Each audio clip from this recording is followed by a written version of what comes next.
Hello, I'm Joel Blackford with Beth Hesed Sabbath Fellowship. We meet typically in St. Paul. We aren't meeting yet. Our landlords aren't really in a race to open up again. Disappointing. Um, I cover the philosophy of the end of days, the philosophy of eschatology. What you need to know, your reality, why were you born for such a time as this, the deeper things. Today it's about nihilism. Well, that's deep right there. And Dudeman adds something to that, this communist takeover that's occurring right now. You're going to say, communism? That's 1917 or 1945 to 1940 or 53, say. No, it's going on today, but it's different. It's different today than ever before. I try not to be disparate about my thinking too. I try to do a good job of relating the Bible to you and prophecy and other things like that. So I look out every day and people contact me and say, "Where are we in Revelation? Where are we? What's going on?" I keep on saying, "We're in the seals. We're moving along. They're like birth pangs." I keep on saying America isn't specifically in the Bible, but I'm going to give you a case for where it may be in the Bible today. As in all cases, I'm going to believe that George Floyd was a nice gentleman in his own way and didn't need to be murdered by Mr. Chauvinistic. And so in this case, Derek lost his way. That's a Hebrew term, Derek is way, but he lost his way and murdered him.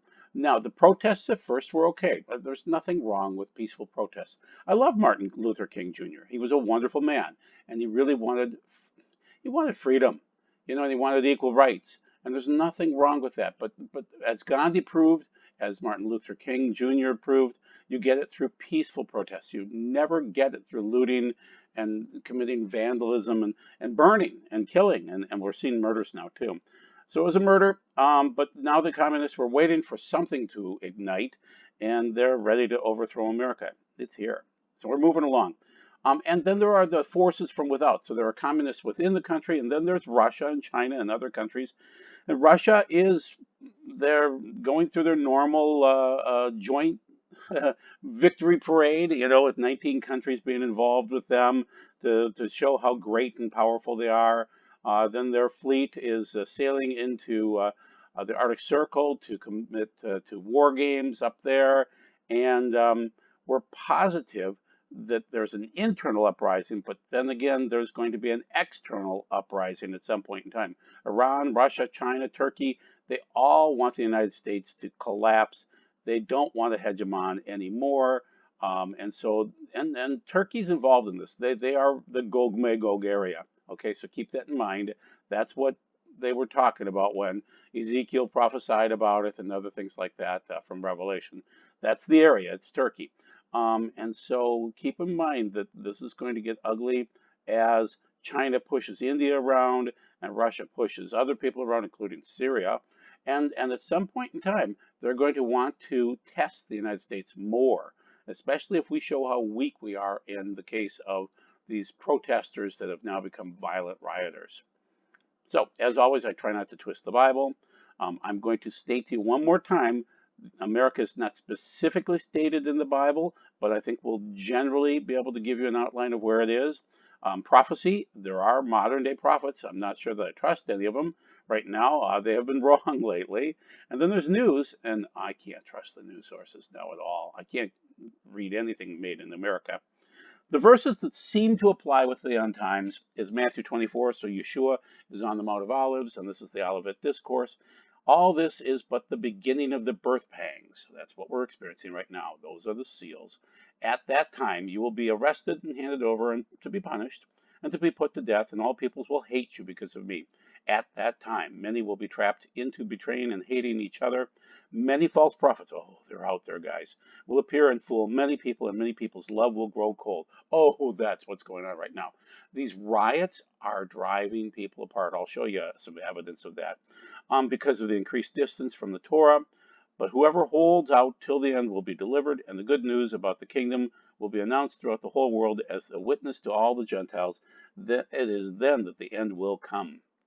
And then the other verses that apply, it's birth pangs again. This is from 1 Thessalonians 5, 1 through 3. But you have no need to have anything written to you, brothers, because about the times and the dates when this will happen, because you yourselves well know that the day of the Lord, that's that day, will come like a thief in the night. That's for the people that don't know Yeshua.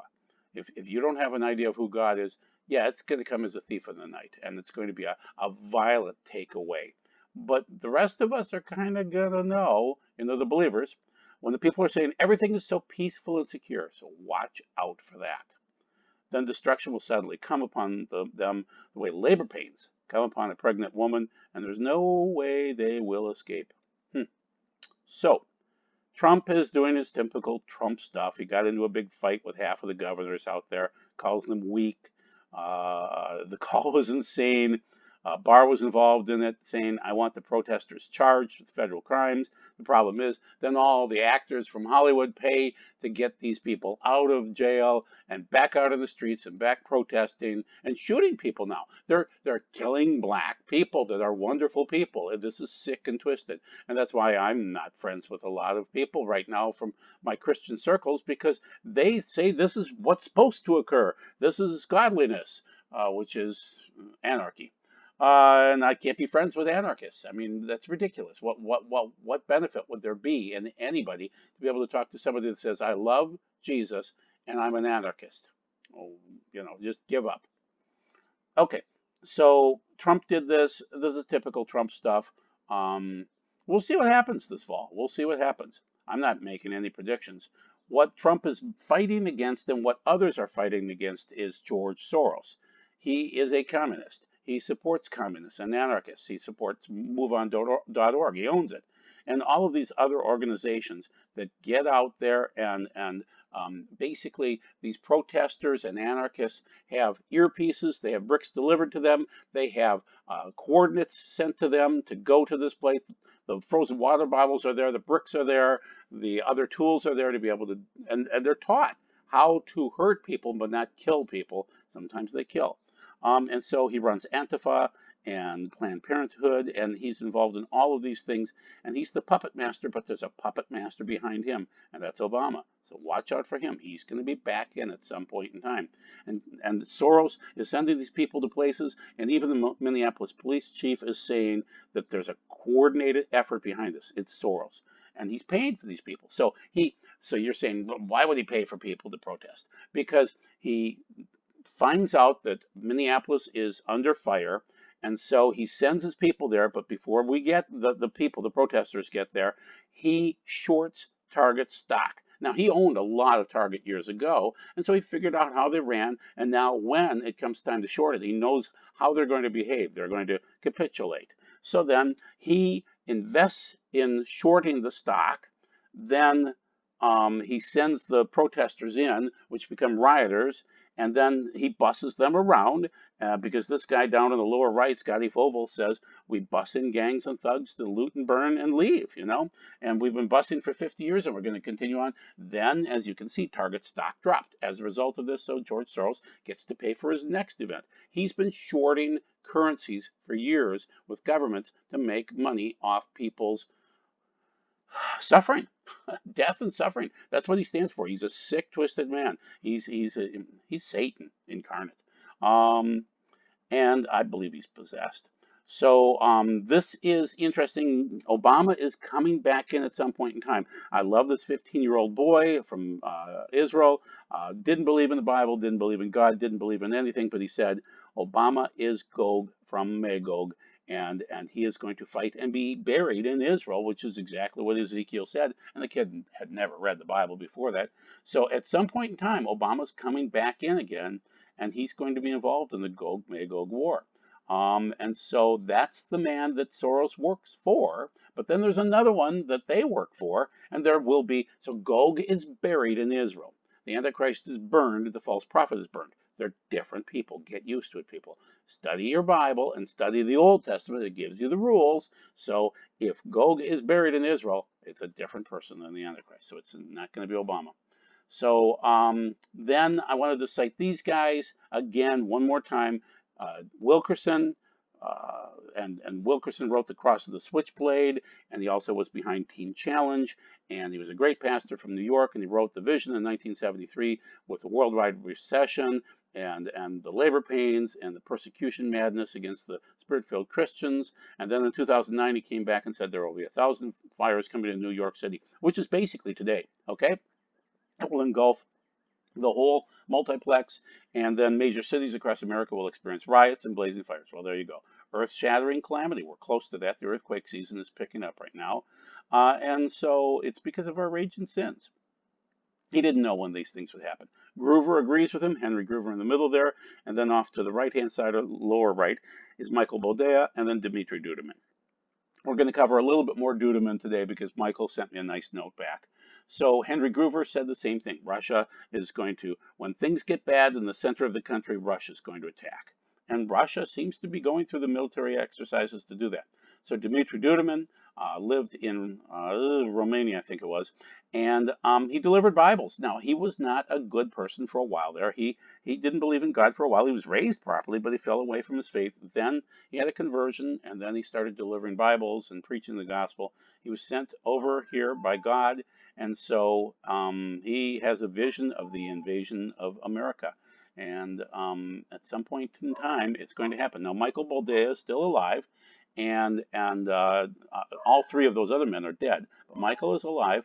I can hear that dog too. Let's hope he stops barking. And so he's a wonderful man.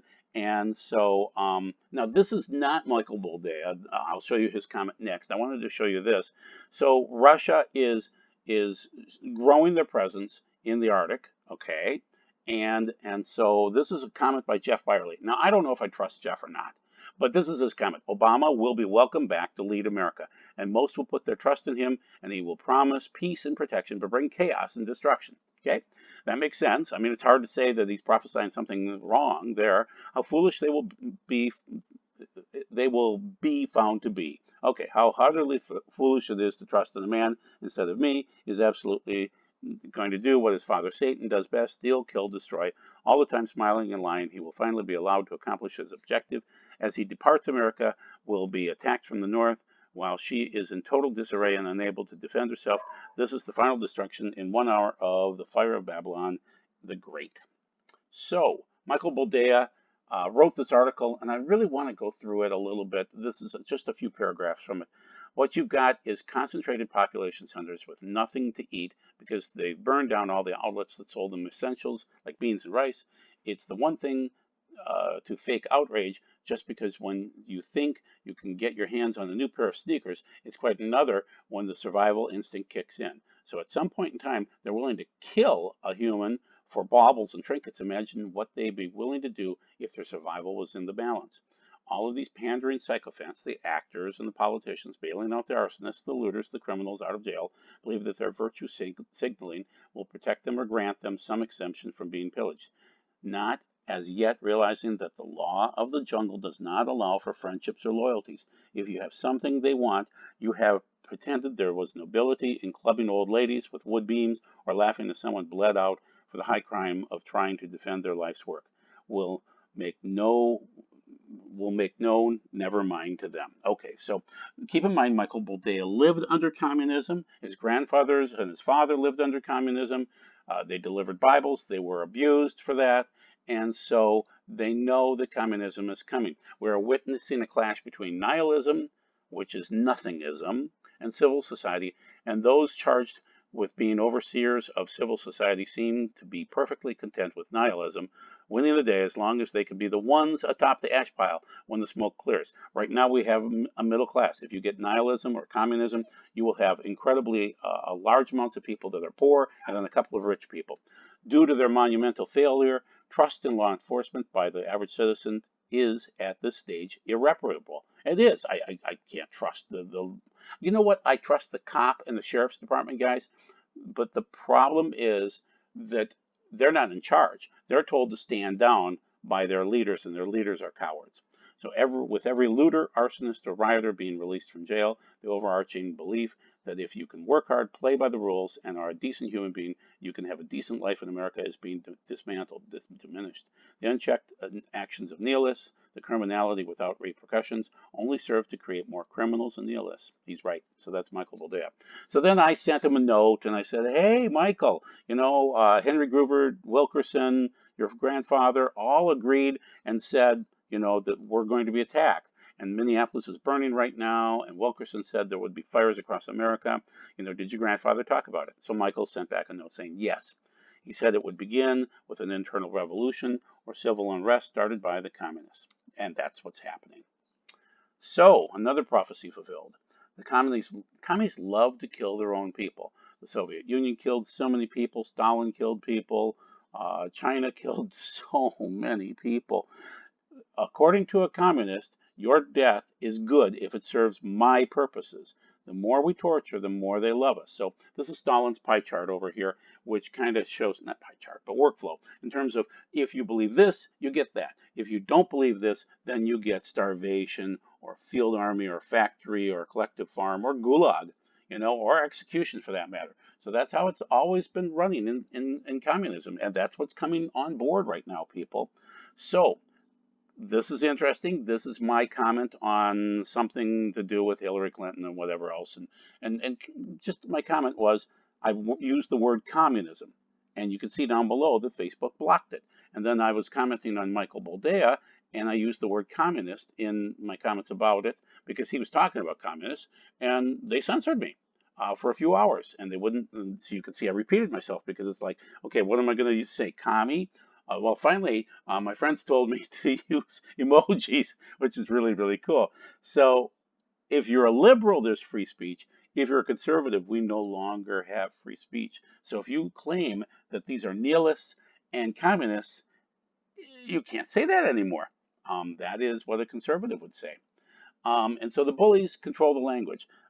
So I wanted to mention to you that I'm no longer worshiping with certain people because they claim to love Yeshua, but they're twisting scripture. So here's what one of them said. A riot is the language of the unheard, from Martin Luther King Jr. That's twisting it. Because what he really said is, my hope is that these protests will be nonviolent. I hope that we can avoid riots because riots are self-defeating and socially destructive. He knows that. He knows what Gandhi went through.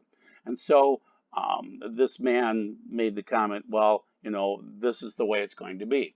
Well, that's what a nihilist would say. But you can't love Yeshua and be a nihilist. You can't.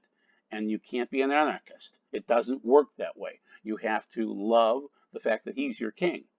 And so she misquoted Ecclesiastes 4:8 or Job 4:8, I don't know. You reap what you sow. Okay, whatever that means. When will it be time for justice and equality? How long must the rest of America wait for the affluent white man to cede some of his power and privilege? She's quoting Matthew 19:24. Okay, fine. So then I said, is that really going, if you kill a few white people, is that going to make Martin Luther King happy? No, he was a good man. So how many collateral dead people, that are white, must you have until your thirst is assuaged? Well, so Joel, are you referring to me? You must have me confused with someone who cares what you think. You've always been a loud talker and not a listener, but now is the time to sit down, shut up, and listen to the bully. Listen to the people, the bullies, who have experienced racism and police brutality. These people are moderate, middle class people. They're white. They have no idea of what bullying or anything like that is.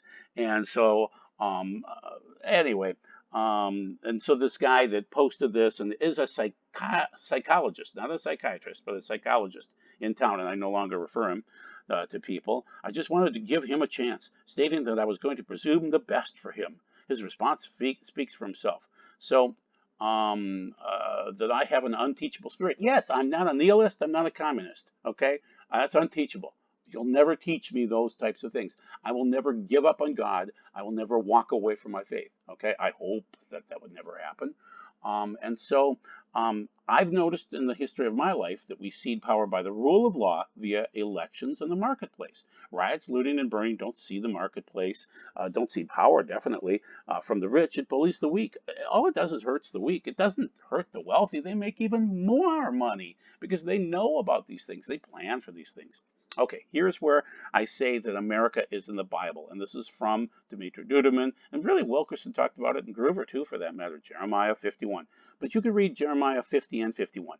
I'm going to give you my take on just a few verses in here that's really about a surprise attack against the United States. And it's in the Hebrew, but it's really tough to find. So this is Jeremiah 51, 1 through 3. Thus saith the Lord, behold, I am about to arouse against mystery Babylon. I'm adding mystery in there, the United States, and against the inhabitants of Lev Kamai, the heart of Kamai.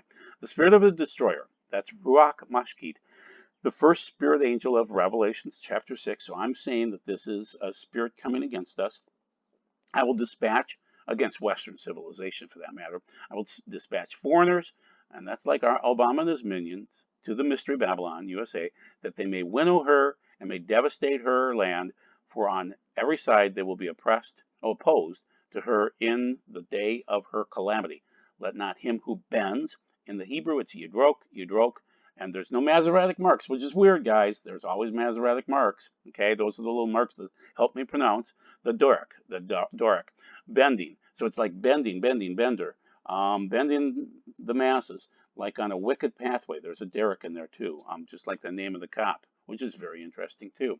I'm claiming that they're forcing us into gender bending and really, nihilism bending into that spirit. Okay, and so what you'll see in the Hebrew text is this is a surprise attack, so quick that the young soldiers won't even have the time to fight back. So just keep that in mind. That's what's coming now. So once again, I said bend, which is like gender bending. And then it parallels to Revelation 17 and 18. Babylon is an unnamed city presiding over international businesses. Well, that sounds like New York. And so there's a physical and mysterious one of Babylon. So there is a Babylon in Babylon, Iraq. But then there's also a mysterious Babylon. There might be 3 Babylons too. So in Revelation 17, 1 through 5, then came one of the angels with the 7 bowls, and he said to me, come, I will show you the judgment of the great whore who is sitting on many waters. That's New York City. Out of all the cities out there, like Rome doesn't sit on many waters. The kings of the earth went whoring with her, and the people living on the earth became drunk by the wine of her whoring. He carried me off in the spirit to a desert. I saw a woman sitting on a scarlet beast filled with blasphemous names, and having 7 heads and 10 horns. The woman was dressed in purple and scarlet, and glittered with gold, precious stones, and pearls. In her hand was a gold cup filled with obscene and filthy things produced by her whoring. On her forehead was written a name, with a hidden, and is it hidden anymore? I don't know. Meaning Babel, the great mother of horrors, and the earth's obscenity. So liberals are nihilists. This is an interesting article. So once again, a nihilist is a person who believes that life is meaningless and rejects all religious and moral principles. It is impossible to argue with a nihilist. It just is. Okay? So these are the nothing matters people, and they're protesting against George Floyd, but they don't think George Floyd's death matters. So the intent of these carpetbaggers isn't justice, but anarchy. That dovetails neatly with the trend that's been growing on social media. Young men who view these events, especially the election of Trump, as harbingers of chaos, which they welcome and seek to exploit to bring out the end of the existing order. They hate civic society as it is, viewing it as too liberal or too racist or too fascist or whatever, too decadent. And we've gotten much better than 1963, guys. We really have. And many of us are post-racist, really. I mean, and we weren't in 1962, especially down south. And so they really want all these internal contradictions to collapse America on itself, which their hallucinated brigadoon of choice, communist paradise or a white ethno-state can be brought about. And so Charles Manson called it helter-skelter. And so these anarchists seek so-called boogaloo, a civil war between law enforcement and the rest of the country, after which a new America can rise from the ashes, kind of the Phoenix thing. So this is continuing on with the article, and so it's the Nothing Matters article. I'm not going to indulge these people by quoting the Joker's most famous line, so let's turn again to Emile Zola and his best novel, Germinal. And there's a scene where the protagonist, Etienne, is chatting with Sovereign, an anarchist militant from Russia, naturally, who's come to France to work in the mines. Sovereign upbraids as cowards what he describes these intellectuals of yours with all their talk of gradual change. Etienne then asks what exactly Sovereign wants. His response, to destroy everything. No more nations, no more governments, no more property, no more God or religion. Eventually, some of the New World Order is supposed to arise, but the immediate goal is void, sheer nothingness. So you can claim that they are fighting for George Floyd. They aren't. These black masked people and the boogaloos, I won't call them that, the arsonists, the communists, and the racists, the anarchists, and the insurrectionists all hit the bricks instead of throwing them. They won't go to work. And so this country was founded on violent protest. Yes, absolutely. The Tea Party, things like that, and the Revolutionary War. But we pursued rational principles and enumerated against injustices. So the dweebs en route to St. Paul stand for precisely nothing. Nihilism. So what I'm arguing is a neo-morality. That's new morality, which could be an eco-morality, which we've never seen before, global warming morality, world peace. I call it world peace morality. Communism is good morality. Murder, looting, and riots are justifiable. That's a new morality. We've never seen that before. I mean, we saw that during the French Revolution. We've seen that during democracies when they go bad.